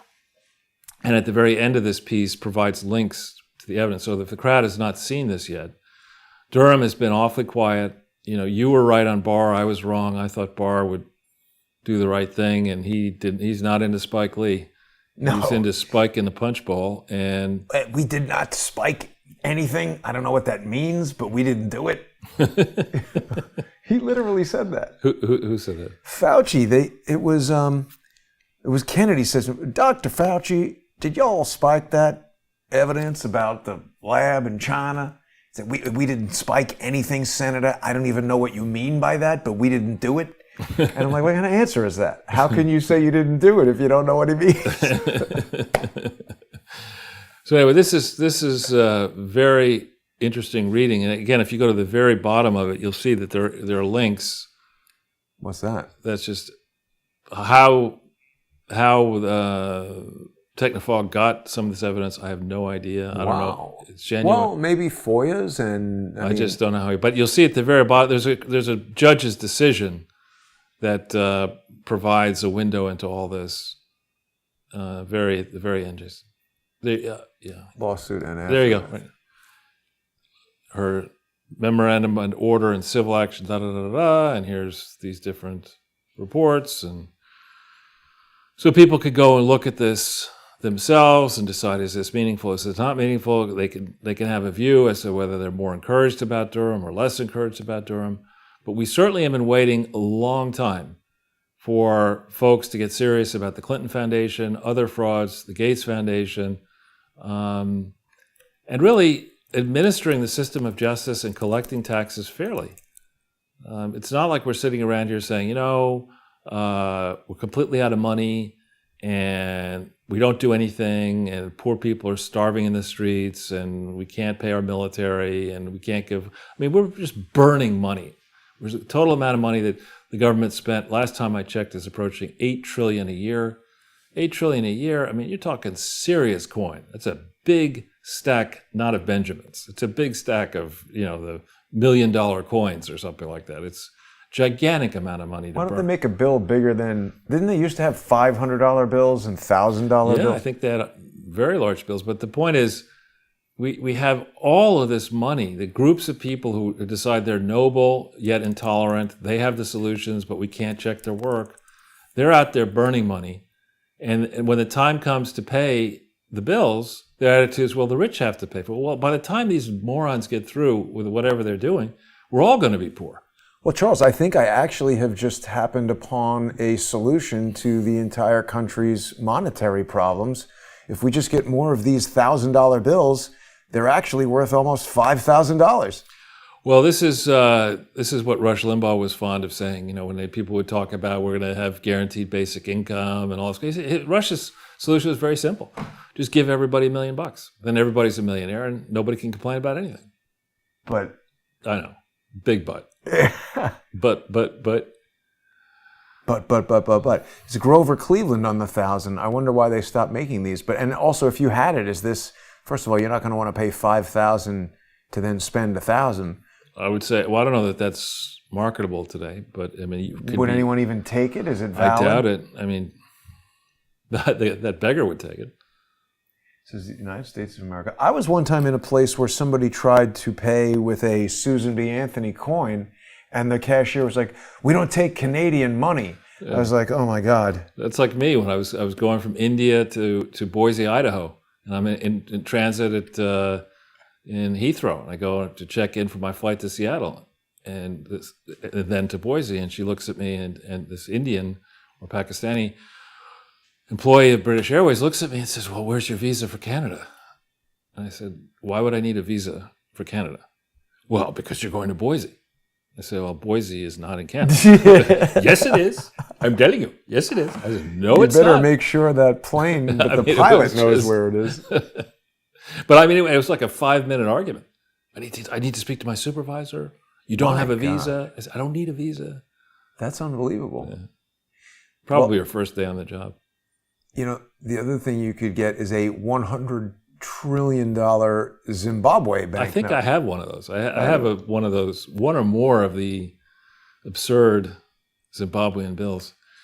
Anyway, Jason, I think the art department has done a superb job. I hope that Bill had a miserable Father's Day, and I hope he'll have a miserable Father's Day next year and for the rest of his long life.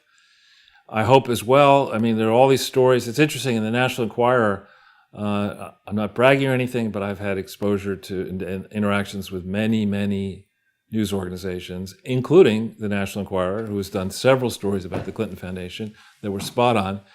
And what I've learned over my long life is that though there's a lot of fluff in the National Enquirer, when they sic their top teams on topics, they very frequently do get stories early. And so there's a slew of stories that Ghislaine Maxwell has already sold. Whoever is in this Epstein conspiracy already sold them out.